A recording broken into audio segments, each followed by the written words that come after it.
Good morning, everyone. This is Asha Nayaswami in our little fireside chats without the fire, in the middle of sheltering in place. So here we are. I received, let us start with a prayer. I want to remember to do that always.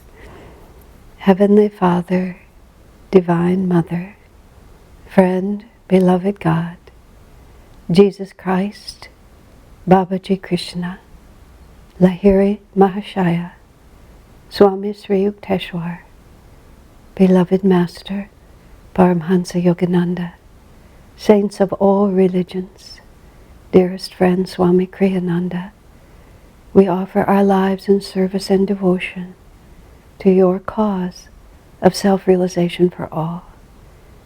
Bless us that we feel your inward presence and have the courage and the clarity to follow your will in all that we do. Om. Peace. Amen. You know, the vibration of the Masters is really interesting. The reason we go through the litany of each Master each time, of course, is to bring their vibration into our awareness. I was reading just something that Swami had written, and he said, he was quoting Master. The vibration of a Master exists eternally in the ether. It simply never goes away.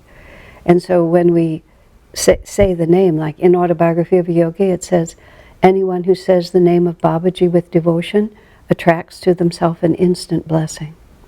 So when we're repeating that prayer, it's extremely important not to just say, Father, Mother, Jesus Christ, Babaji Krishna, like that. It's like each time we say that word, Sri Yukteswar, Paramhansa Yogananda, what we're really doing is we are awakening within ourselves a matching vibration so that the vibration of the Master can come into us.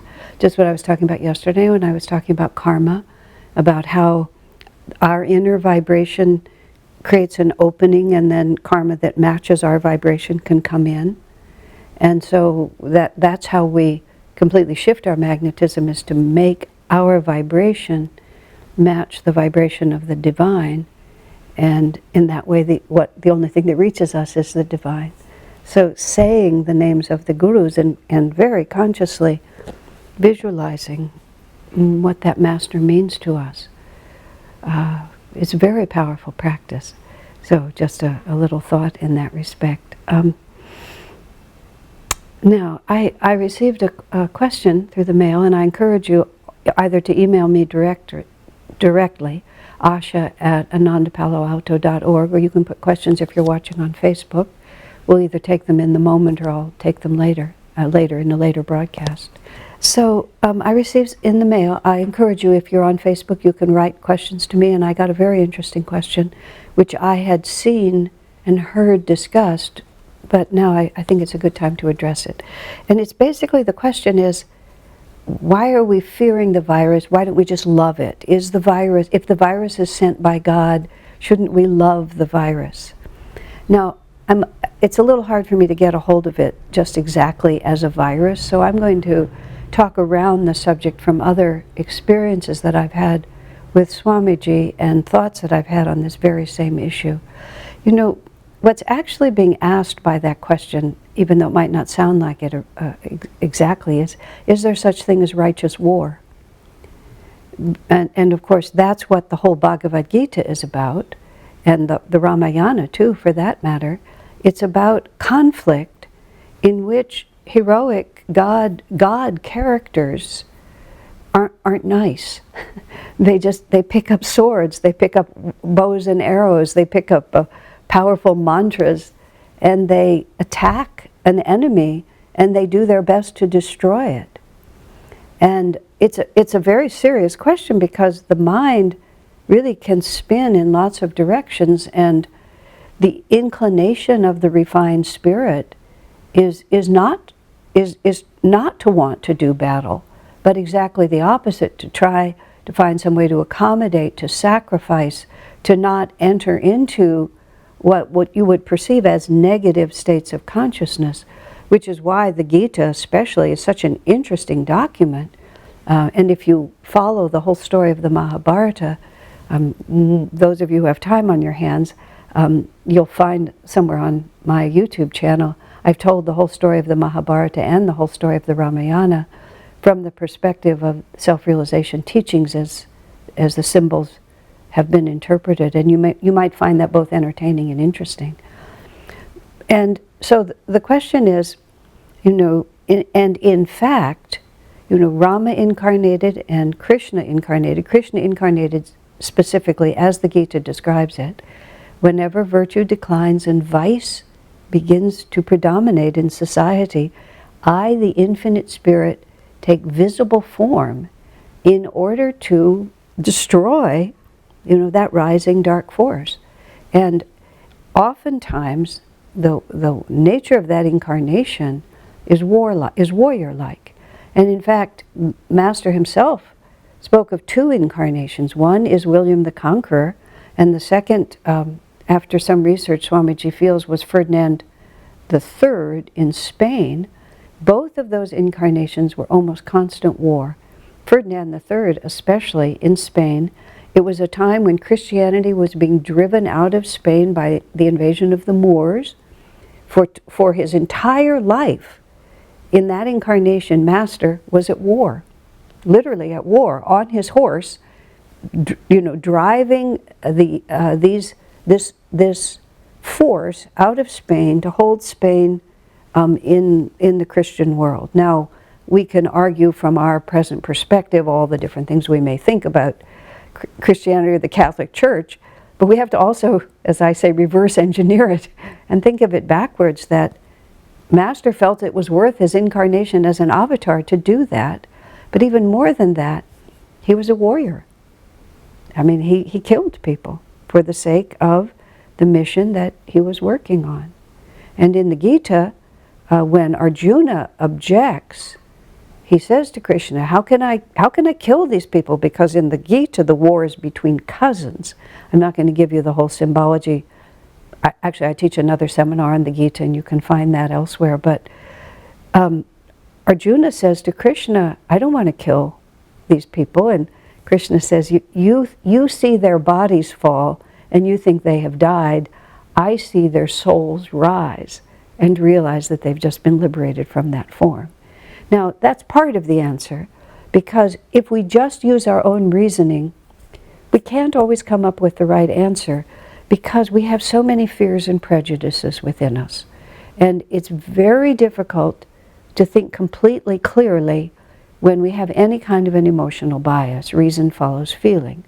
So it's not that we can't use our reason, but I find it useful to look first to the example of the masters and see how the masters lived.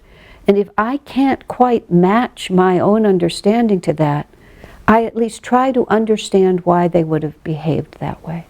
So now I'm going to skip from the Mahabharata into something much closer to the life that I myself have lived. Ananda was under legal attack, so to speak, for 12 years. The litigation, there were two different lawsuits filed against Ananda, but there were actually one continuous lawsuit, because there was a huge dispute among disciples of Master as to whether or not Ananda was a valid expression of Master's teachings. The cycle of that is, in America, where religious groups rise up easily and churches are founded, but it's a human nature thing. The first in America, we would call it the first church of, because there's all these different religious groups. I understand, I know our Italian friends find this incomprehensible that you can start a religion, but in America you can. Okay, so Master came to America and started the Church of Self-Realization. Self-Realization Fellowship Church, Inc. is what he called it. And it was the first church of self-realization. Now, let's put aside our specific path here. But there's the first church of all kinds of denominations in America. Almost invariably, at a certain point, either the leadership of the first church of divides, or some outlier is kicked out and either removes himself by choice or is forcibly removed. then that individual has to make a decision as to whether or not, even though he's on the outside of the first church of, whether or not what he feels guided by God to do justifies him starting the second church of. And if such an individual or group does start the second church of, the first church of, we have a battle over heresy. That's basically what happens. Now, it also happened in the Catholic Church. There were the Gnostics and there was the institutional church. But the institutional church, which became the Roman Catholic Church, basically suppressed the Gnostics. So the second church of really didn't get a chance until many centuries later. Now, let me get this all straight in my mind. The first church of often feels, because for a long period of time they enjoy a monopoly. And for whatever reasons, they feel justified in feeling that that monopoly is God-sanctioned. And that the very definition of their religious group is that it must be a monopoly of the first church of. And so that's the short version of why we had 12 years of litigation.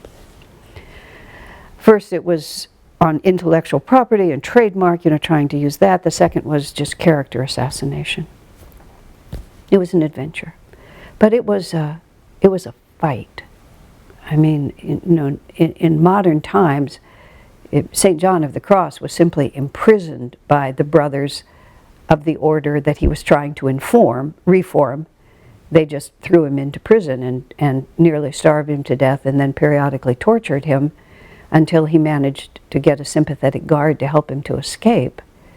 Nowadays, you go to court and you're tried to be ruined financially and in the media and things like that. It's all just the point here, which is light against darkness. Because there's always these two forces. As long as we're working with the material plane, we're working with duality.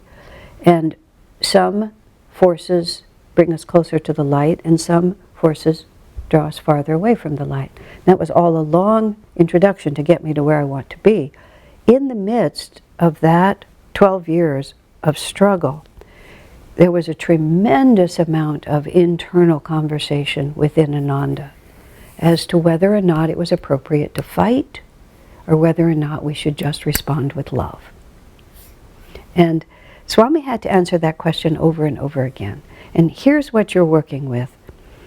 There is a contractive vibration that will take you farther away from God. Now, it's very interesting. Master it's light and shadow. It's not really light and darkness. Light and shade is how Master describes it. And shade is something that blocks the light. So yes, it's true, everything is a part of the divine creation, but some realities shade that light and others reveal that light. So the responsibility of an individual committed to the light is to remove the shade as much as possible and to shine as brightly. Now, everything can be converted in theory by the power of love. But the power of love has to be stronger than the power to resist that love. And what happens sometimes is quite simply, people are unrealistic. We become enamored of our theory, and we fail to observe that we don't have the power to do it. There was a very interesting conversation it was presented to me secondhand, but I believe it was true. There was a person in our community who had a stage 4 cancer diagnosis. And the person did live longer than was expected and grew a great deal spiritually from that extended lifespan, but in the end, the cancer took the life. And at the beginning, and the person eventually entered very deeply into allopathic medicine and took every one of the allopathic treatments that there was to take and extended the life by doing that. But at the beginning, the person said to Swamiji, I want to heal myself by natural methods, and part of that was, I'm not going to fear the cancer, I'm going to love the cancer, I'm going to love the cancer out of my body. I'm going to heal myself. And Swami's response was very calm but very pointed, looked directly into the eye of the person who proposed that and said, do you have the willpower and discipline to do that? And the person with the cancer diagnosis, was extremely sobered by that. Thought seriously for a moment and said, no, sir, I don't. So see, it's not a question of whether it's possible, it's a question of whether we can do it. Now that's the first part of it. This virus, a master said that these bacteria, these epidemics, master said this fascinating thing, that these epidemics are invaders sometimes from dark astral planets, and they come into the world like this, and master even added, they come to be annihilated. They come to end their incarnations by being wiped out by modern medicine. Now that is like, I don't even know where to think about that. But the fact that the response of light to darkness is often to annihilate the darkness. Krishna came in to slay his own uncle, who was an evil dictator. And he was born to kill that man, because that man needed to be killed. Now this is also where what is death? You see, when you will death to something, you will death to this virus, that's not necessarily not an act of love. Because that virus is wreaking havoc and is greatly injuring higher consciousness beings. And the response of higher consciousness beings has to be, and this is also very interesting, and see, there's so many pieces that are often a challenge. Master said that human life is more valuable. I know that those who, are dedicated to animals and so on, and he said for a very simple reason, which is the human nervous system is capable of perceiving infinity. And therefore, when an individual jiva, an individual spirit is in a human body, that spirit in that human body has the potential to realize God. It's not that the spirit inside a tiger will not eventually realize God, but the body of the tiger will not allow that being to realize God, because it doesn't have a highly developed nervous system. So that body is going to have to be shed. But the potential, both for the soul and for the benefit to the world, of a spirit in a human body is greater. And therefore, when there is a choice, the human body is more valuable. So when there's a choice between a virus and saving human lives and allowing souls to continue on their spiritual journey in the vehicle that has the potential for God realization, the higher consciousness has to do what it can to protect itself from the lower consciousness. Now, yes, of course, all these thoughts can be abused, but merely because a thought can be abused doesn't mean it's not true. But so part of it is we have to be practical. The second part of it is we have to realize that this is a battle between light and darkness, and sometimes light has to have the courage to be able to stand up for itself and to believe in its divine mission, its righteousness. I don't know else how to put it. So I'm going to go back to something more concrete, which is the story of Ananda and its litigation. A lot of people really objected to the strength with which Swamiji fought that litigation. But he himself said, if it was only about him, if he was solitary in the universe, he said the highest principle for him personally was not to defend himself. And even still, through the course of the litigation, it got complicated when he had to literally testify on his own behalf. And it was a moral dilemma for him. But he said, hundreds of people had given their lives to Master through Ananda, and he felt an obligation to defend us. And he also felt it was a test of our commitment to the truth as we understood it, and a courageous willingness to stand by that in the face of enormous criticism and threat. So when people would tell us we shouldn't fight because it wasn't spiritually right to fight, that we should just love the opposition, when it was quite clear that no matter how much we loved the opposition, they were determined on our destruction, because we did not, even Swami did not have the power to convert them. So to say that we were loving them was essentially to surrender to their idea that we should be obliterated, and to let go of what we had built and were divinely responsible for in the name of love. It became a fine line between love and cowardice. And it became a fine line between what I prefer to do and then calling what I prefer to do God's will. Now, I know this is tricky, so I'm just saying this is a very fine line here. And I remember I had many conversations with Swamiji about that, because I was quite on the front lines. And under his guidance, I did many very strong things. I wrote very strong letters, and I made very strong statements, and I was by no means perfect in the way that I dealt with things. But he encouraged me to be forceful rather than passive in the middle of it. But what he also worked with constantly was our inner attitude. And this is what I was talking about yesterday. There came a point I think in year 11, or maybe year 10 of the 12-year cycle, when we actually took to the streets, so to speak, and we made a huge public demonstration. We confronted directly the people who were trying to eliminate Ananda through the courts. It was very controversial, and I was in the crowd that instigated it and carried it out. And without going into the whole story, I tell it in my book Light Bearer, so you can read it in there. But it was 2001, I believe, right around that time. Swamiji was very reluctant to give his permission for what he feared would be a direct confrontation.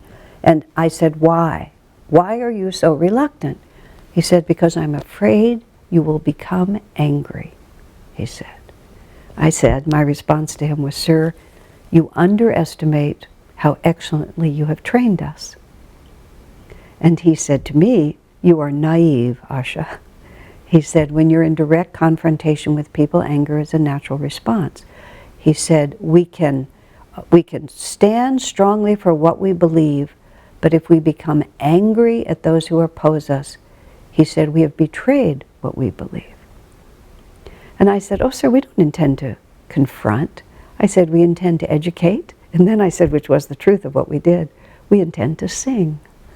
And we conducted a demonstration that was primarily continuously singing Swami Kriyananda's songs, and when we were done singing songs, we chanted. And we passed out literature. And here's what happened. Swami said to me, he finally said, you can go, said to us who were guiding it, you can go, but you must promise me, if even one person becomes angry, he said, you must stop everything and come back. And I said, absolutely, sir, absolutely. And one person got slightly impatient, but pulled themselves back fast enough that we didn't have to. But we considered it.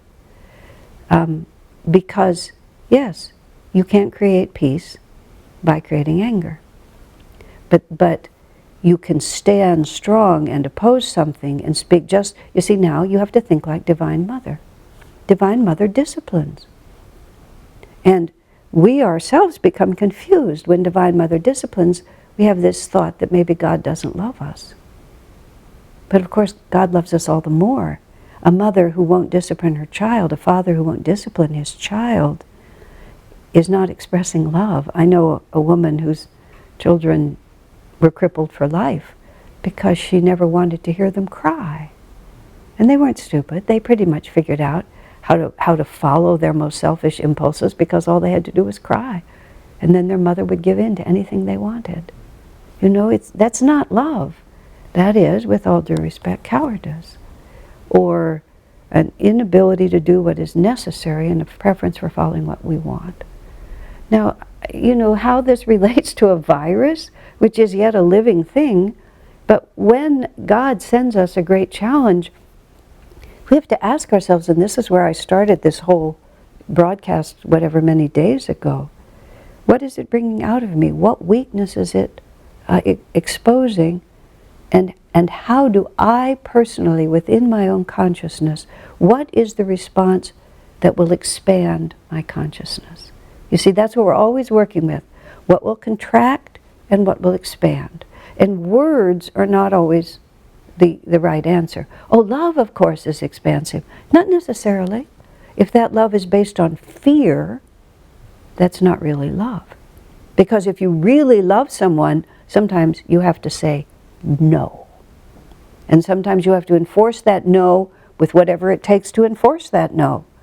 If that is what you need to do to overcome fear and to expand your consciousness.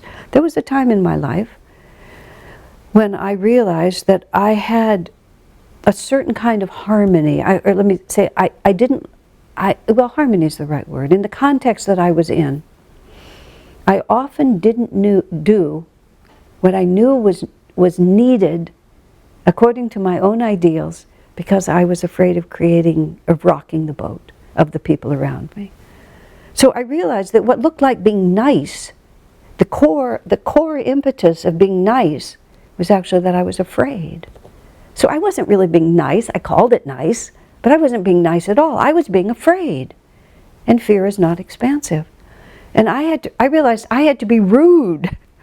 I had to be cheeky. I had to be, rude is the best word, because there was nothing more at stake than that. I had to fight. And I had to be disharmonious because I was afraid to be disharmonious. And it wasn't that disharmony was a high value, but it was a higher value than fear. And so the expansive movement for me was to be aggressive. And I was 19 years old. I was living in New York City. A mellow Californian, living in New York City. It was perfect, because what seemed to me unspeakably rude was just natural life in New York City. So I learned to just stand up and speak and not be afraid and argue, perhaps too much so. But I did reach the point where it was too much so. But then I could decide to be harmonious because I wasn't afraid. You see? Now, not everyone who says love the virus is afraid. But really ask yourself, am I afraid to recognize that this world is a mixture of light and dark? And that it's not going to be always harmonious and light. And I may have to stand unshaken, amidst the swirling whirl. Great souls are martyred. People are burned at the stake. Good does not always triumph in the short run. And oftentimes the fire comes and we have to stand in front of it. And we can't try to love the fire into submission unless we have the power from God to do that. We have to love the light and stand up for the light. Now, there's much more that I could say, but I don't have time. Perhaps tomorrow I'll try to say this. We have to be in tune with God's will. I asked Swamiji once, in a complicated question, in a very difficult situation of life or death, how would I know what the right choice is? He said, practice when it's easier. So that's what we have to do. It's not our will that we're trying to follow. It's not our preferences. It's not our ideas. It's, what do you want of me, God? What will draw me closer to you? And how do I love? Being nice is not the same as loving. You can obliterate the enemy of light and do it with a perfectly loving heart, because it's the right action and it's what God wants of you. You see how subtle it gets?